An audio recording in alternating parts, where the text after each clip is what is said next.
You wasted Kirk's death on what? What have these people gained? They're yelling about dying for Israel, and he got his hand broken by the government, and now he's running it like a single-issue Palestine campaign. And that Rand Paul and Mullen fucking hate each other. They despise it. Yes, this made things better.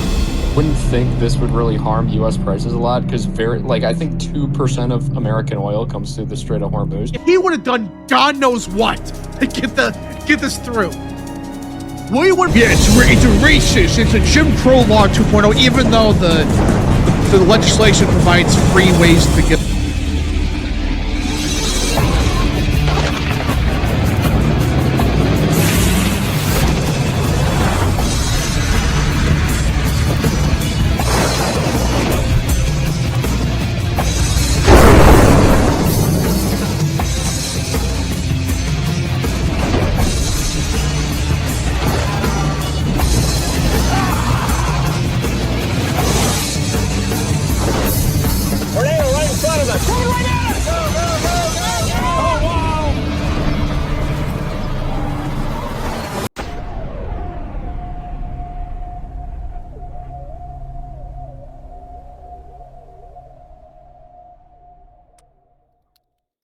MAGA is dead, apparently. This is the 30th time it's been dead the last month. Alright, let's just... dead because Trump made a post supporting a podcaster that I don't Okay, like. let's be clear about one thing, okay? Let's be clear about one thing. I am not a big fan of Mark Levin. Yeah, let's cut the crap. Mark Levin sucks. Yeah. He's not great. Let's get that out of the way right off the bat. Mark Levin is one of the worst people out there. He should not be in the White House, anywhere near the White House. He is. Listen, he's a rhino neocon. Yeah, and he actually is a neocon. He's one of the few people that you could unironically say is Israel first. We should primary him off the Mark Levin show. That's real.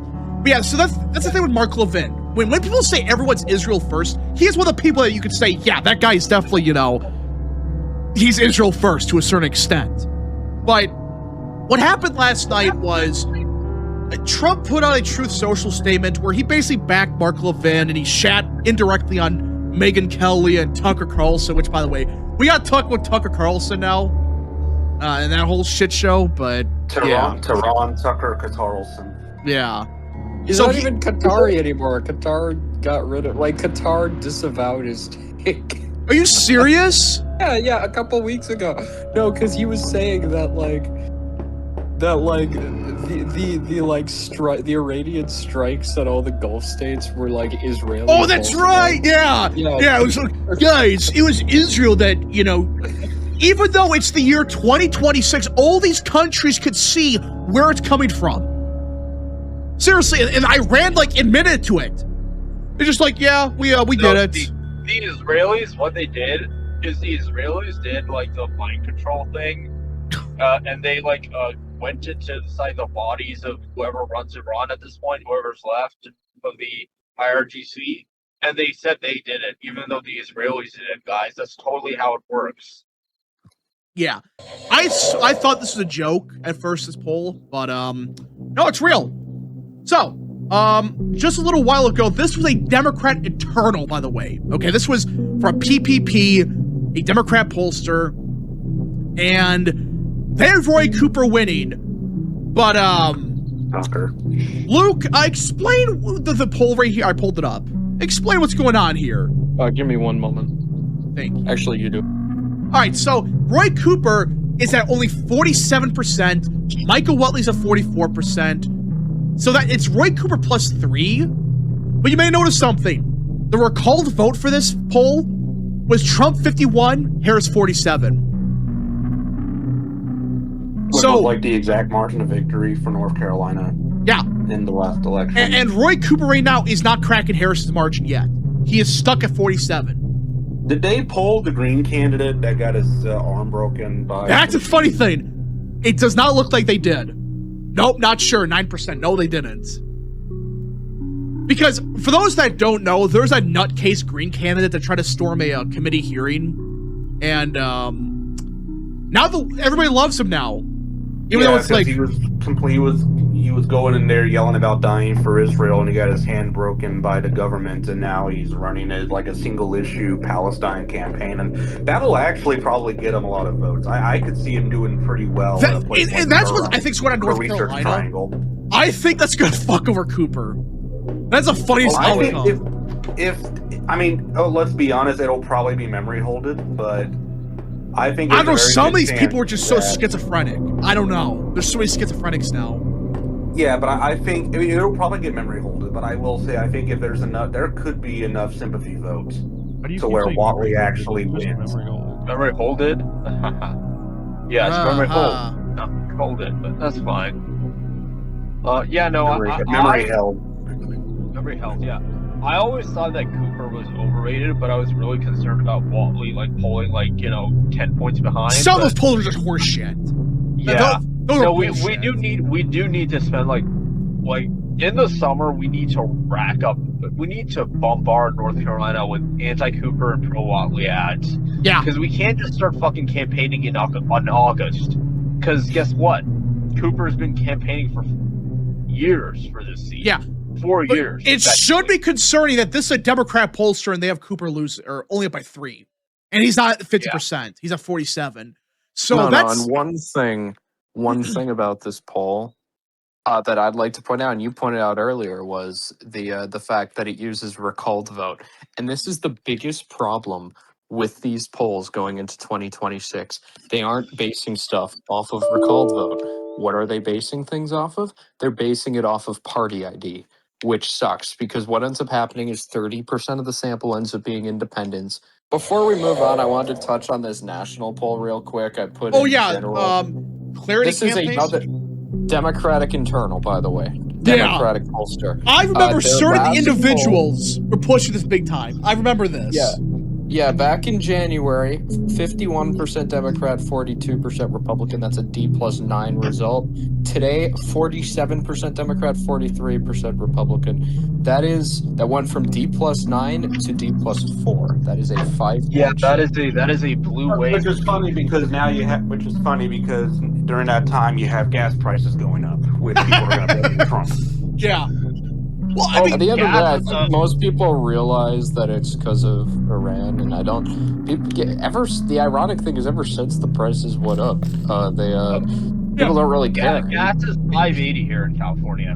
His numbers have actually gone up in some areas, which is fucking hilarious. But that's the thing with the whole Iran stuff. It kind of demonstrates that people don't really give a shit about it, honestly. People don't really care. People don't care about Iran. The thing is, they went up one bit. They went up once, and they're staying pretty stagnant. The problem with under Biden is it was all over the place. It kept going up. Sometimes it would go down. That's what people didn't like. It was unpredictable. People were really comparing what it was under Biden. What did it crack $5 on average at one point? It was bad. It was really bad. Yeah, in California, I wasn't living in California back in 22, but it was like 7. Oh, jeez. That's like 580 now here. So, yeah, if it's like 350 to 380 or whatever it is on average, it's like people are not gonna. It's not good, obviously, but it's not as bad as was under Biden. But the thing is, if it's stagnant, which that's what it's around. Oil prices have stagnated. They're actually down a little bit today, and there's word that it could get even better because now apparently Iran is considering letting all non-American ships through. If that happens, the global oil markets are gonna go down a lot. Because again, you got to remember, oil prices are set globally. Because theoretically speaking, you wouldn't think this would really harm U.S. prices a lot because I think 2% of American oil comes through the Strait of Hormuz. It's more so indirectly. It hurts. It's just because it's set globally. That's the problem. That's the only reason it's going up. That's why we're probably not going to have any sort of gas crisis. China is kind of having a gas crisis right now. Breaking: Border Patrol Commander-at-Large Greg Bavino has retired from Border Patrol. For those that don't know, this was a guy in Minneapolis a couple of weeks ago that was leading the charge and So he just retired. Apparently he served 30 years in the Border Patrol. W's a chat for Bavino for serving for 30 years. I don't if he got forced out or not. He did get reassigned in California because what happened in Minneapolis. But to be fair, I think that was just Christy Norman being a dumb shit in Minneapolis. They had to bring Tom Homan in because of that. But yeah, Bavino, who's kind of become a popular name on the right, he retired, so yeah. Let's see. Trump just needs to endorse Ken Paxton. I agree, he does. But yeah, Bavino is gone. Again, I don't know if he got forced out. I don't know if this was a forced retirement because what happened in Minneapolis. I still don't think I blame him for that. What happened there? I think those Christy Noam. But it's been a DHS. Tyrone, do you think Mullins would be better than Noam? Yeah. I don't think Mullins actually is way has. more corrupt, but he actually does shit. So Yeah, Mullins like insanely comically corrupt. You think Noam is bad with corruption? Mullins gonna make her look like nothing. It is incredible how corrupt that guy is. Like he is in the U.S. Senate. He's probably the biggest inside trader by far. It's not even close. Yeah, no, he bought a bunch of shit for companies he's now going to be overseeing legislatively. Like last week, I don't know if you saw that. Yeah, I saw that. It just conveniently, he invested like millions of dollars in these companies. I wonder why. But yeah, I think Mullins, like the trade-off is he's way more corrupt. But I think he's gonna be like, he's gonna actually do the job properly. But yeah, we got some breaking news. Apparently, yep, right here. So a U.S. appeals court has lifted a block of Trump policy, allowing the rapid deportation of migrants to other countries other than their own. So apparently, and this was a policy Trump was doing where like they could deport anybody to really anywhere they wanted to. And of course a lower court blocked it and said, no, you can't do that. Apparently now Trump can do it, which is going to make deportations so much easier. Like we said last week, the judicial problem is not really the appeals court, not really the Supreme Court either, really not the appeals court. It's just these lower court justices gotta go. This is fucking crazy. Like, they just block everything. And even these appeals courts, they're like, most of the time, they're just going against it. They're just saying this is stupid. But yeah, so we have this big court victory. It does sound like it means that deportations are going to accelerate, or they should, because this was a huge issue where they couldn't deport anybody. But again, another judge is going to block it. It's going to be a judge from Massachusetts or Rhode Island or freaking God knows where. It's just stupid. Gosh, what? Trump briefed that the Iran new supreme leader is probably gay. Well, I wonder why they're posting that. This is just fucking crazy. Welcome to the year 2026, everybody. This has to be simulation. There's no way this is real. Now I know why the Iranians are hiding him. Oh my gosh. Queers for Iran. I mean, it's just freaking crazy that this is actually real. A real thing for Trump War Room. So it's not just some random account posted it. It's the Trump War Room. And apparently Trump was laughing at this. I would too. It's just like, wait, this dumb shit's like actually like that. It's just really. Oh man. K-Cup for 2. Come on, he exists. Trump. Oh my God, you're gay. This is like the best timeline we're on. No, it's a South Park gig. It is. It is just one giant South Park episode at this point. You cannot convince me otherwise. It's beautiful. I love the simulation we're in now. It's perfect. South Park is making an episode on this. No, they're just gonna attack Trump because he's a devil or whatever. So.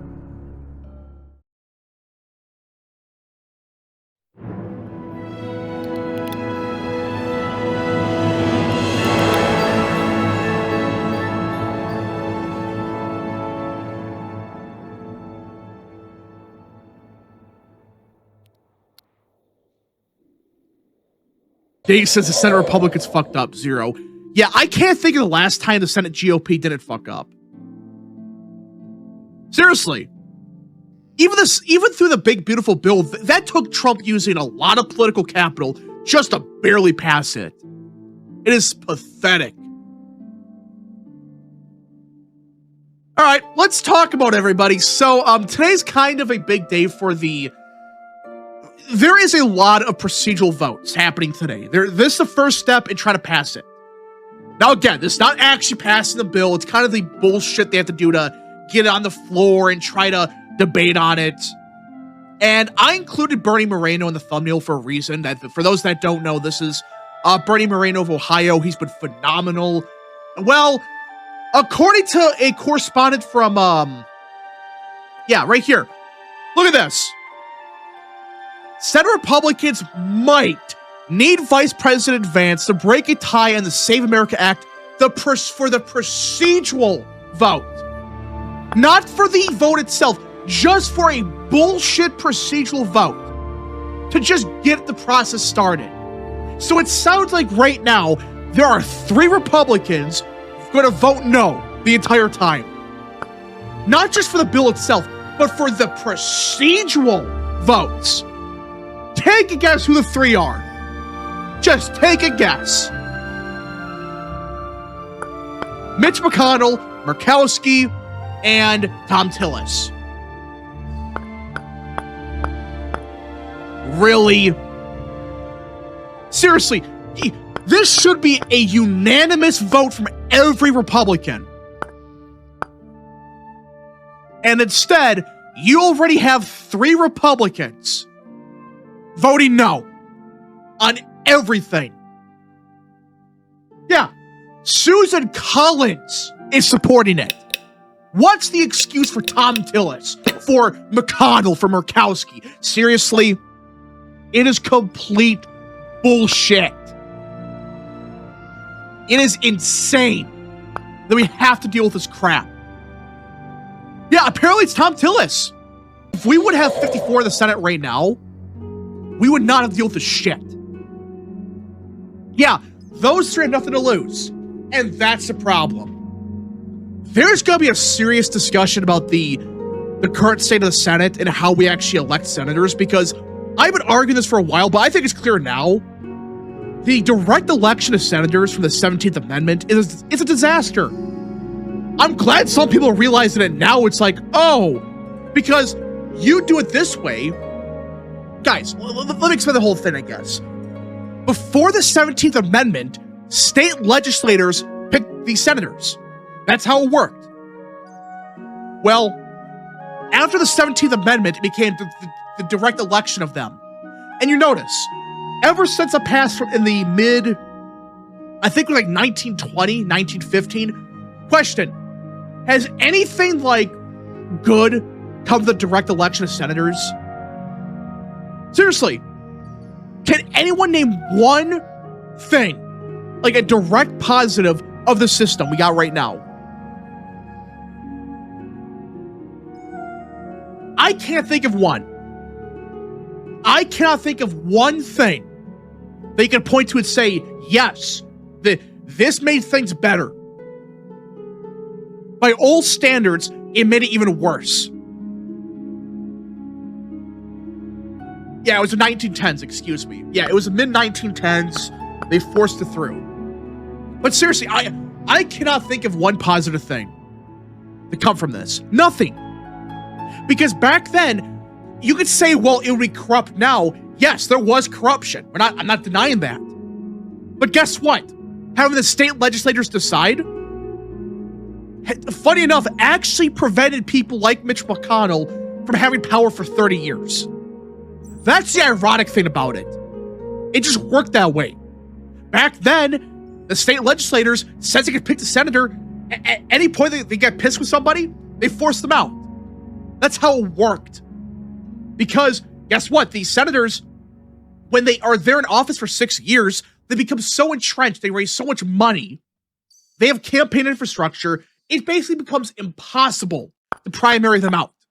That's the issue. This was never the intention of the Senate.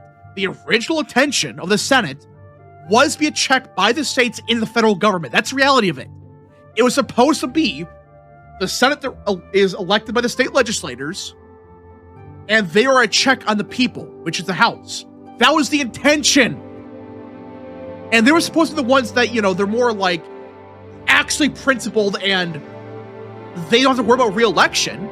So they can look at every piece of legislation and just like actually read it, discuss it, debate it. Kind of like a, what's the best way to describe it? Kind of like a, what's the way to describe it, Chad? Because that's what it was. They debated on the issues. They actually had real debates. They had real discussions. They took their time. They worked out the process and they got stuff done. Now you get nothing done through the Senate because everybody's worried about re-election, fundraising, all that shit. That's the issue. Take out for 5. Can Trump do? What can Trump do to put term limits in? Because it's BS. The swamp monsters could stay forever, but the one guy who wants to change things has to go at some point. It has to be amended, the Constitution. John Cornyn was almost our leader, if you recall. He was second place in the leadership vote. I remember that, yeah. John Cornyn, unironically, knowing how insanely corrupt John Cornyn is, he would probably get the Save America Act through. He probably would have. Because he knows he is fucked if this doesn't get through. He knows he is screwed. He would have done everything in his power.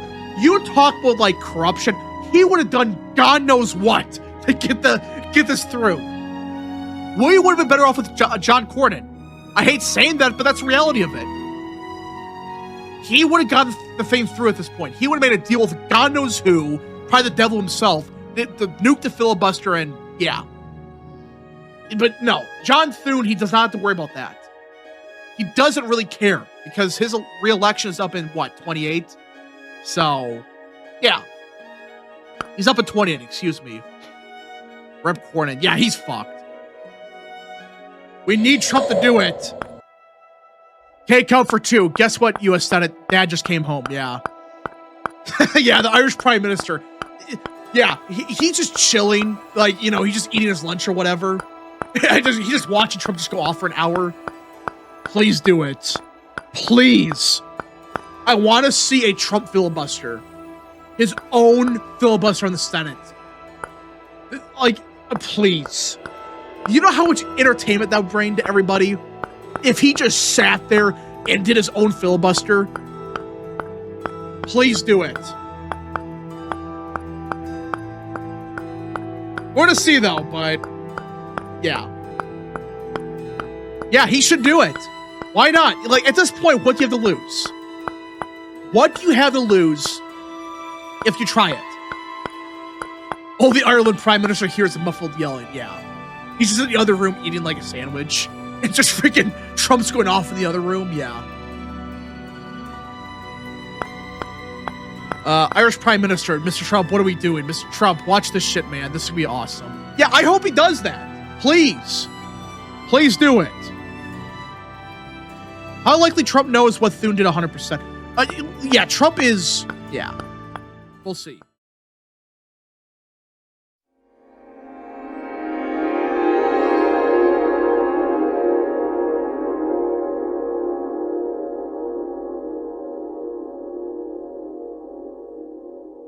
But yeah, so for let me explain this, because a lot of people, when we talk about the lobby, the Israeli lobby, everybody talks about AIPAC. And they're the biggest one by far. They're the one that everybody talks about, that's true. But guys, they're not the only ones. AIPAC is pro-Netanyahu. I guess you could say they're more right-wing, I guess. Kind of. Yeah, they're generally. They back the current Israeli government. J Street is more... They still support Israel. They want to aid Israel, but they're more in line with, like, Yair Lapid. Yeah, that's what people understand. Like, that's the Israeli lobby right now in America. There is a big divide. You have the pro-Netanyahu people and anti-Netanyahu people. And guess what? They're still pro-Israel. They're both Zionists.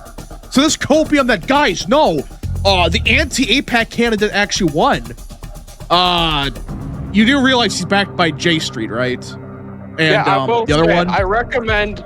For people who want to find out the difference, an easy way to look, because I've looked into Israeli politics a lot, but if you want a simple explanation, watch John Doyle's show from Friday. He kind of goes into the divisions within Israel. That's what I'll say. I recommend. He made a whole video about it last week Friday. So take a look at that if you want to see the differences between like the Netanyahu wing and the Yair Lapid wing, because there are very different, and Israel is not this monolith like certain people on the internet will have you believe. That's everyone believes the same thing. The same thing's the lobbies here in America. It's the same shit.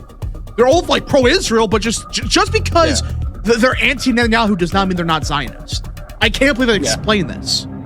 They just don't like Netanyahu because it's a right-wing government, and vice versa. If this was a left-wing government, AIPAC probably wouldn't be happy with them. I want to bring something up, okay? I know that there are a lot of people, not even necessarily that watch this stream. I'm going to go on a bit of a Tyrone truth nuke. You ready? Hello? Yeah. Go on. Here's my Tyrone truth nuke. The kind of anti-Semitism the left has is different from the kind of anti-Semitism the right has. I wouldn't say right-wing anti-Semitism is anti-Semitic. It's more so just we have to talk about the Israel lobby. We have to talk about the undue influence Israeli lobby has, how there are a lot of Israeli-American dual citizens in Congress in both parties. And we have to talk about how Israel is a place where our politicians laundered a lot of money through alongside Ukraine. Some of the more extreme right-wingers would say that, Israel does need to stop existing for XYZ ethno-nationalists. They're hindering the white race reasons, shit like that. The kind of anti-Semitism the left pushes is completely unpalatable to the average American because their version of anti-Semitism is all Jews are white colonizers. They're enacting their own little Holocaust on the Palestinians in the West Bank and all this other shit. And Jews need to go because Jews are the same as white people. Yeah.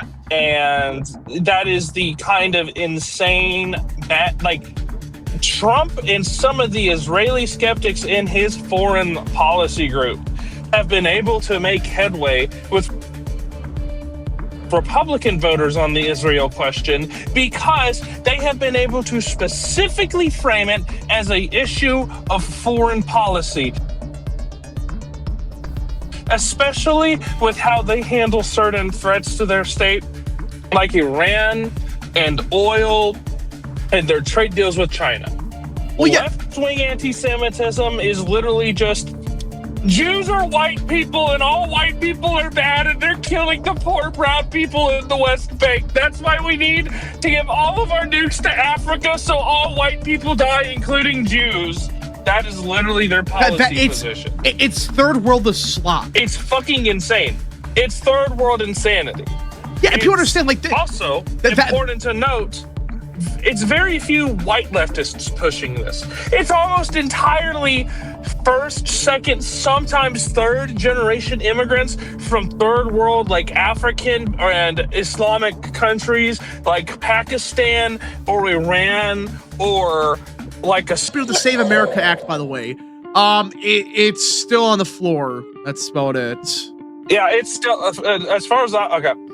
McConnell voted to advance it, right? Yeah, McConnell fucking wanted it. Yeah, so Fuck who Tillis. didn't vote? Which? It was Tillis and Murkowski. Murkowski doesn't surprise me at this point. Tillis is awful. I can't wait. I mean, hopefully, I don't know. I think Cooper's probably going to win that race, but hopefully Watley pulls it off. But I do find it funny. It's McConnell people wanted it.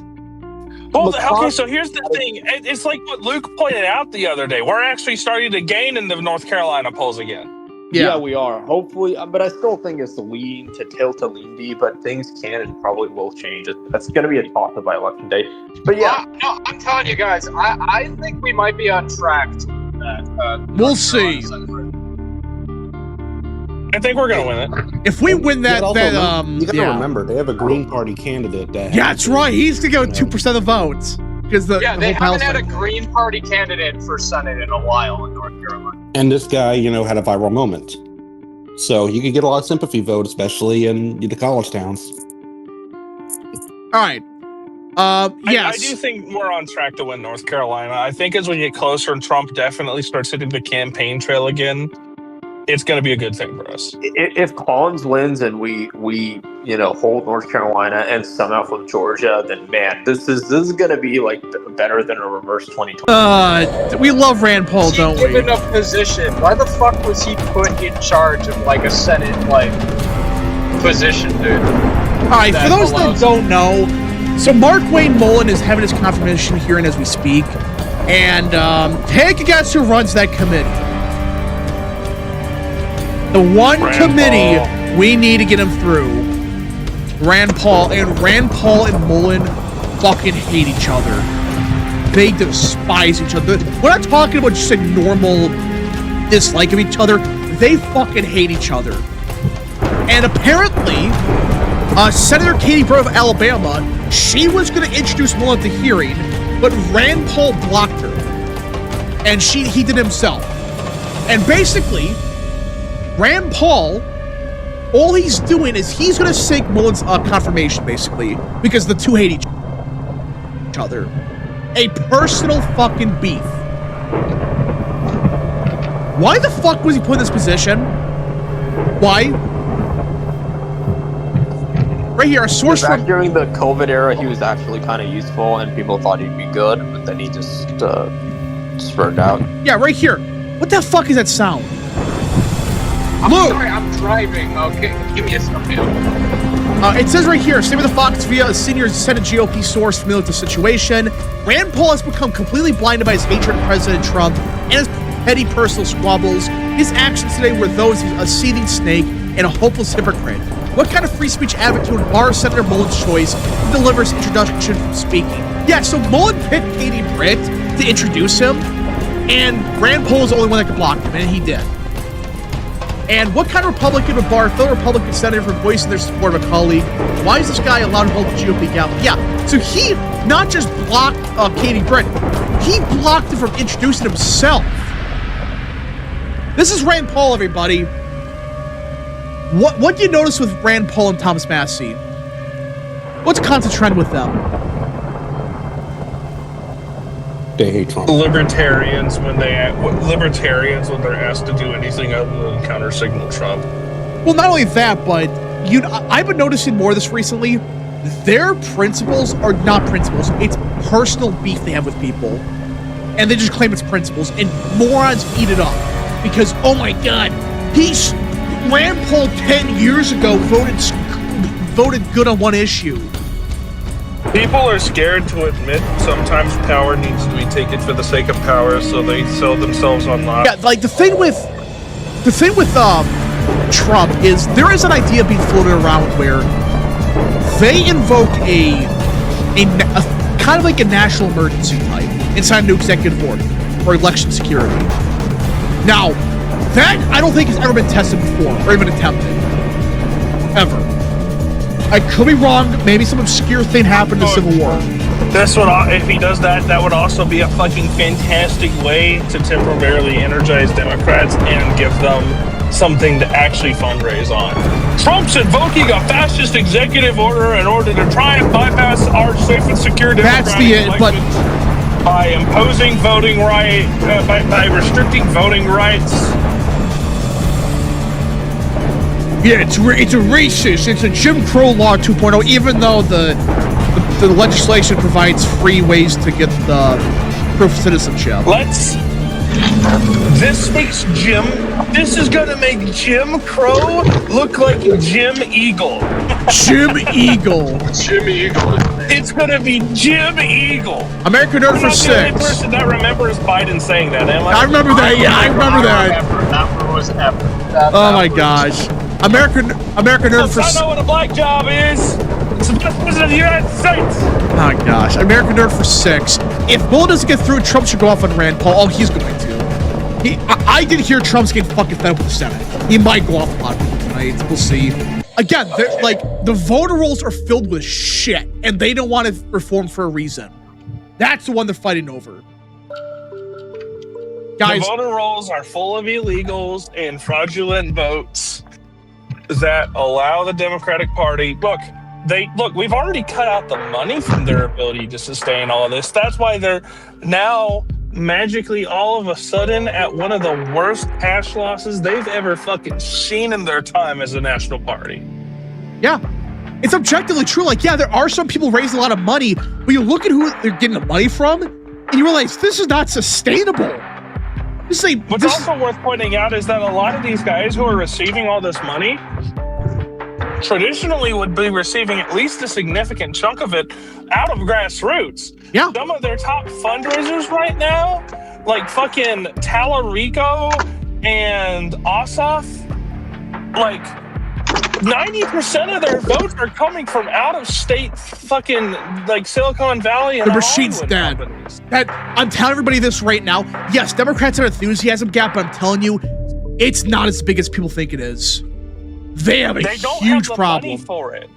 And what little money they do have is so blatantly coming from out of state that if there were any serious attempts at a campaign finance reform law, it would have fucked Democrats over. No money. They would have no money. Yeah, and like that's why like Democrats, yes, they can get away with a couple races. Like if it's like 1 or 2 races they're focused on, like last year in Virginia, New Jersey, they can still get away with a lot of shit.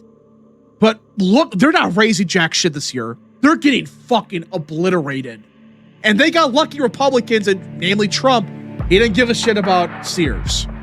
So, they got lucky with that one. K-Cup for 2, forget Senate voting, settle in Mortal Kombat. That is real. Oh, true. Let's see. But yeah, I mean, like, Democrats, like, they're getting shit on in fundraising. They can't raise any money. Their machine is dead, or it's going to die. Like, the only thing they got is just bullshit enthusiasm, which I'm starting to wonder, is this sustainable? They like, can you really bank on just Orange Man bad through the entire year? No. Because they did that with 24, even when they had the money, and they lost the popular vote for the first time since 9/11. They just got lucky with 2025.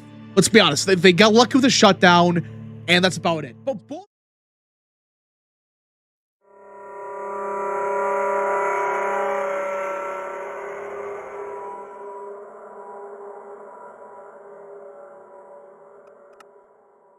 Richard Barris, and he's had like he's lost his mind recently. It's confirmed he's lost it completely in the last couple of days.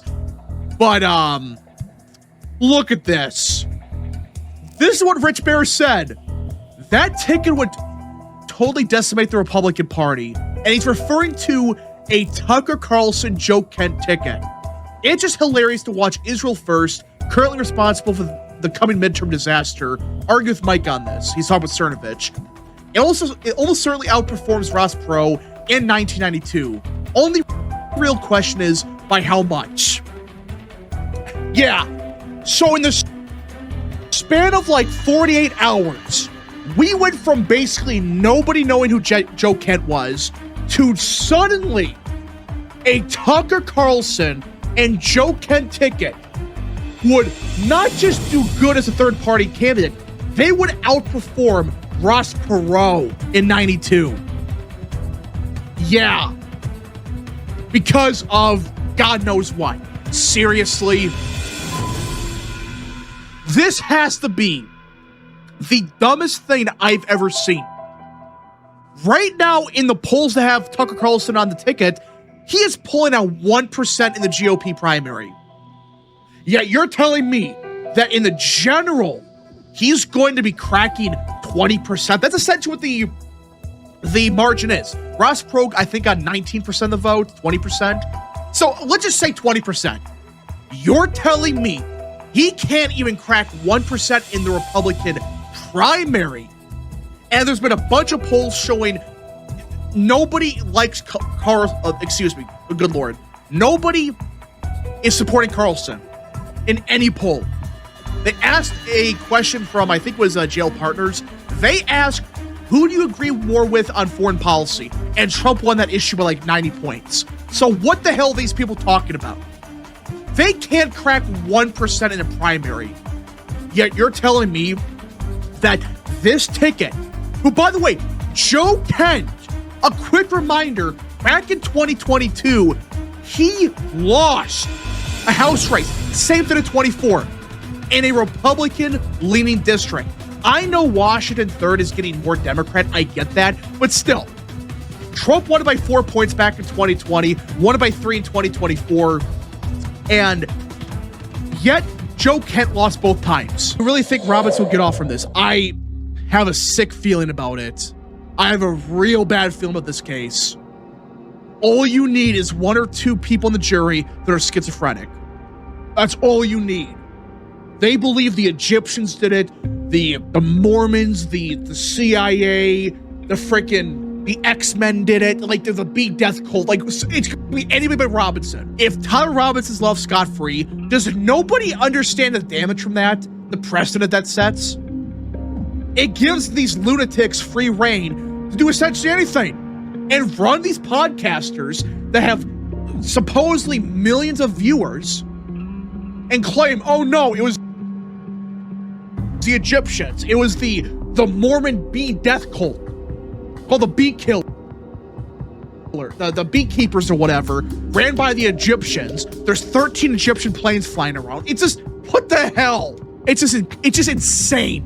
Only good thing is the case isn't in Salt Lake City. Yeah, but even then, like, you just need one schizophrenic.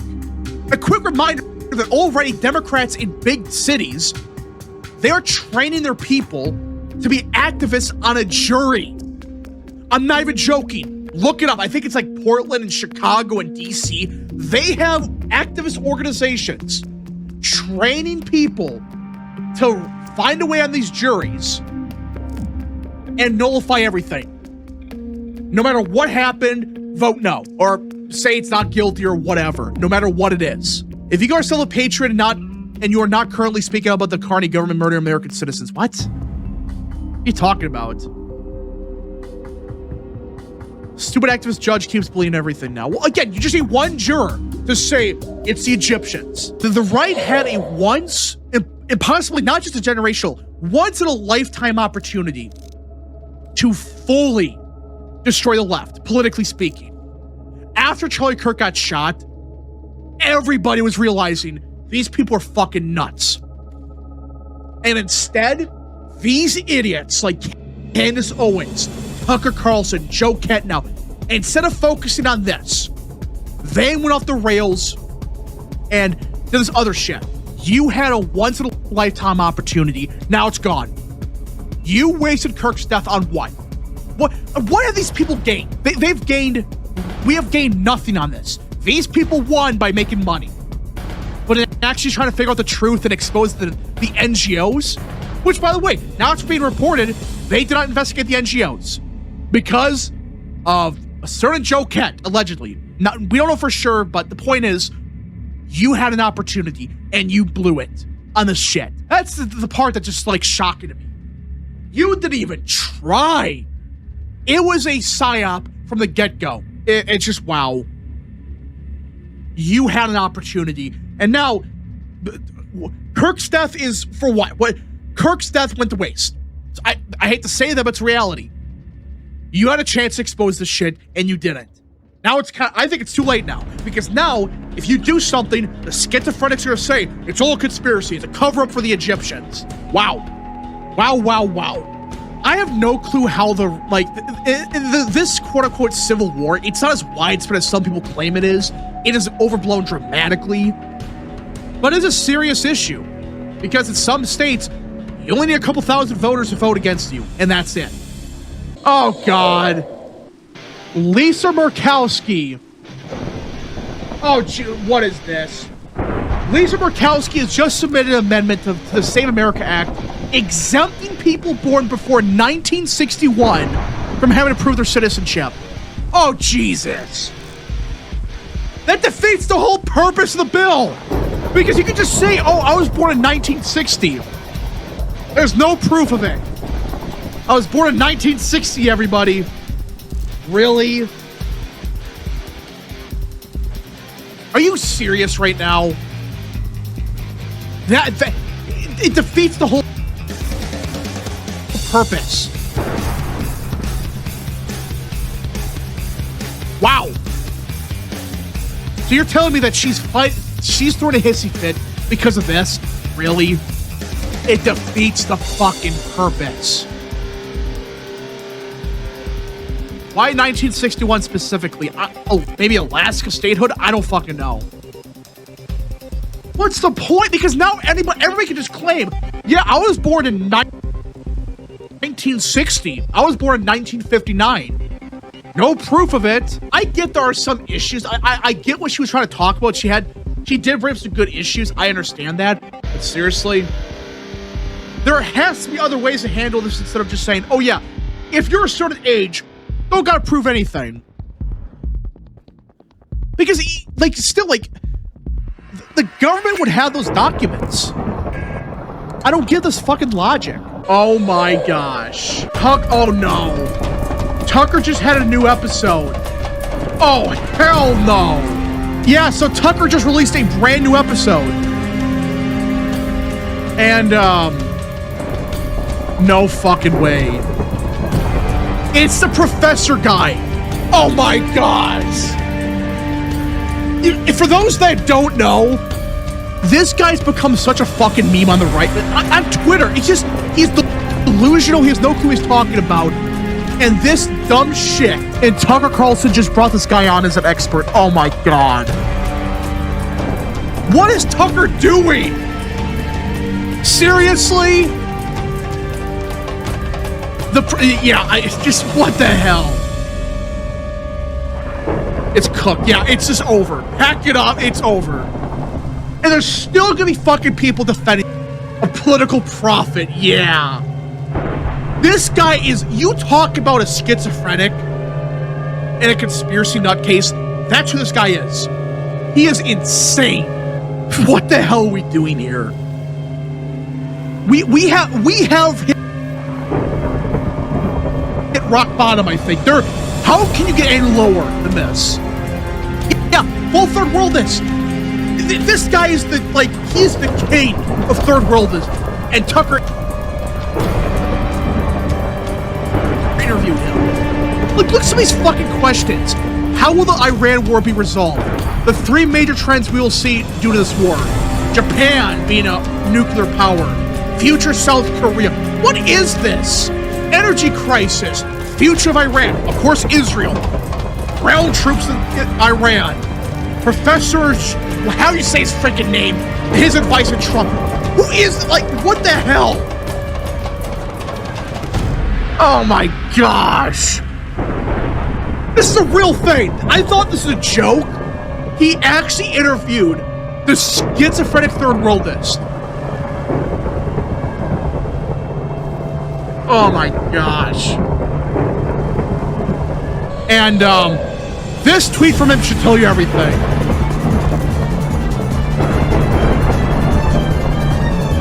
For those that don't know who he's referring to, just look it up. One of the biggest third worldists in the world. Oh my gosh. I've never heard this professor before. Thank God you haven't. It's wild. He's an unironic schizophrenic. Check out the China show. They're the best way to expose the CCP. Propaganda expose how it's everywhere. Well, yeah, there's a lot of shit going on. I've never heard of that show, actually. Professor, my ass. I don't think he's a real professor. I don't fucking know. The schizophrenic Chinese guy. There is no other way to put it. It's a schizophrenic. Yeah, he's a European guy, right? Yeah, this guy is a third worldist to the extreme. Just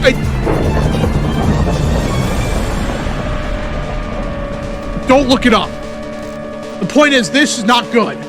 That Tucker went down this rabbit hole. My gosh. You could have interviewed anybody. You could have interviewed God knows who else. Anybody would have been better than this. But instead, they picked the one schizophrenic. Jeez.